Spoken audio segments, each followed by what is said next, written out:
Hi, and welcome to a tutorial on how to create chess pieces in tinkercad. Um, you can see this is our copied version of chess pieces. What we want to do first of all is go up to the left corner here, and we want to change that to a name that we can remember and access. So there we go. So what I want to do is first of all let's rotate our chess pieces here. So I'm going to two-finger click on my trackpad. I'm on a Mac, and I'm just going to rotate to the side. Now the first thing I want to do is get all of these chess pieces off this grid right here, and I just want to have the pawn. So I'm just going to grab each piece and kind of just move them over on top of each other off the grid, just so they're out of the way and we can concentrate on one object. Next, after I've done that, I just want to grab my pawn, kind of put it more in the center here. Then we want to start recreating this bottom piece of the pawn right here. And to do that, we're going to start with a cylinder. So here's your orange cylinder in the side right here. Just click that, bring it in right here, and just place it next to your pawn. Now, what we want to do is we want to find out the dimensions of the bottom base of this pawn right here. So I'm just going to zoom in a little bit. That's two fingers on the trackpad, just kind of sliding forward, back out. So if I click on the bottom of this pawn piece right here, and you'll see there's a little white square. If I click on that white square, it turns red and it stays red. And then I can now see the dimensions. So 28.67, 28.64. So I want to emulate that on my piece here. So just click on the red square in the corner, 28.67 here, and 28.64 here. Alright, so now we've got a piece that is exactly the same as that, dimension-wise on the bottom. Now, the next thing we want to do is we want to get a view, a sideways view of these two pieces here. And you'll notice there is a little tiny icon over here. It says switch to orthographic view. And what orthographic view is the two-dimensional view of 3D objects. So what you want to do is you want to go up here to front and just click front, and it will give you sort of a front view of this. And switch to orthographic view, and that will give me an exact 2D view of it. Now you can see it's a bit high here. So what I want to do is I want to pan my camera up. And to do that, I'm going to hit Control, Shift, and I'm just going to two-finger click and move my object. So I'm just going to zoom in a bit here, and I'm going to hit Control Shift again, and I'm just going to move so I've got these objects on the screen. Okay, so what I want to do now is I want to decrease the height of my object, my cylinder. So I'm going to click on the little red square on the top there. I'm just going to drag down till it looks about the same size. You notice it's kind of snapping as it goes down. It's kind of clicking. We don't want that snapping. So what we want to do is go over here to Snap Grid. It's snapping at 1 millimeter right now. We want that off so it's smooth. So you'll see now, see how smooth it is. So I can take it down to about, let's go about right there. 3.98, that's fine. Now you'll notice up here there is a little box. It has a lot of information in it. This will be the sides, so it'll either make it smoother or sort of chunkier. This is the segments, and I'll explain that one in a minute. This is the bevel, and that's the tool we want. We want to bevel the sides of our object. And you'll see when I bevel it, it gives it a sort of beveled side, just like this one has here. You can also up the segments, and that will chop the sides a little bit.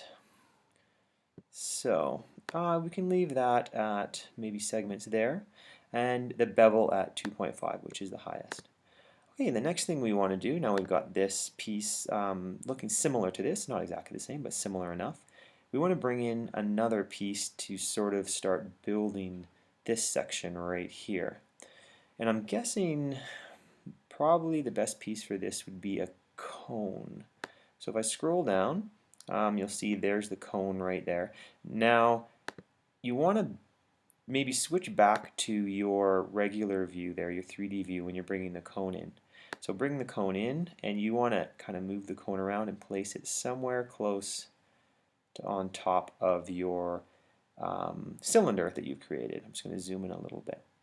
Now if you recall, the bottom of my cylinder was 28.67 by 28.64, so I can actually bring the cone out just so you can see it. So I click on the corner of the cone, change this to 28.67, hit enter, change the bottom to 28.64, hit enter, and now I can bring my cone into here, and it's exactly the same as this. Now to align these perfectly, and I'll just show you right now, it's lined pretty well, but to get it perfect, what we want to do to get this cone exactly in the center of this cylinder, we want to highlight both, and to highlight there, all I'm doing is I'm clicking the corner here, and a little red box will appear, and I'm just highlighting both cylinders. So what we want to do is go up to Align. Align is up in the corner up here. You can see where my little icon's on. We click it once, and this will align this corner. We want to align this and this. Don't worry about any of these outer edge ones or any of these three here. This one here and this one here, and you can see it turns off, and that's perfectly aligned in the center. Now we have to turn Align off, so you have to go back up to the top and click it, and it'll take us back to our regular view. I'm just going to two-finger click and slide. I'm going to go back to my front view over here, and what I'm going to do is click my orthographic view, and you can see this is now a nice 2D view here. Now I want to bring this up. So you'll see there's a little tiny arrow on the top. I don't know if you can see that. I'm just going to zoom in a little bit. Not too much. There's a little arrow, black arrow, and that turns red when I click it. So that way I can drag my shape up and down, and I'm going to put the shape about there. So leave a little space in the center between these two. Once I've got my cone in the spot that I want it, you'll notice on the arrow there is a little rotation sort of double arrow. So it has an arrow in this end, an arrow in this end, and it turns red, and it creates that sort of rotation line on the edge. I'm just going to get this shape thing out of the way here so you can see that better. And what I want to do is I want to duplicate this shape right here. And to duplicate shapes, all we do is we click on the shape. So I'm on the shape right now. You can see the blue outline on it. And I'm going to hit Command D. It kind of flashes. And now there's another shape inside this cone. So I'm going to grab it just by clicking on that, and I'm going to rotate it 180 degrees right there.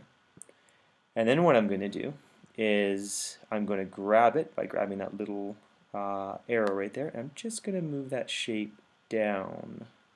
You can see I kind of connected it on the bottom.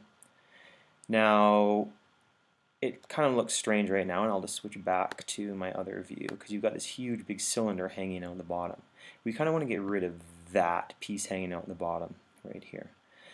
So what we're going to do that, we want to make a hole. So we're going to bring in a regular old box, but we're going to grab the shaded box here, and that's a box that's a hole. So we're just going to grab it, and let's just put it right in front of our shape right here. And we're going to make the box a little bit bigger. So what we're going to do is just click on a corner, hit Shift, click, and make your box a little bit larger. Now what I want to do is grab my box, and I'm just going to two-finger click and scroll down here. You notice you can see the little red arrow right there. That means I'm going to move my box up and down. I'm just going to do that again. Move the box down again. And get that box so it's kind of sitting on the bottom. And this could take a little bit of time to do just to get it right. There we go.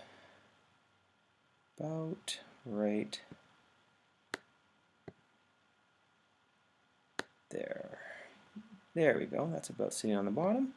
And then we just drag that box over. And this takes a little bit of finesse too to get it right. You can see now the box, that cone, is actually inside the box right there. And what we're going to do now is we're just going to position that a little bit better. Is we're going to group these items. So all you need to do that is click here, highlight all of the items that you have here. Now everything's highlighted. You can see shapes 4, so it's highlighted 4 shapes. And we're going to click this group button right here. When I click that, that now erases that shape on the bottom. And we have the start of our chess piece. Alright, thanks for watching, and check out part 2.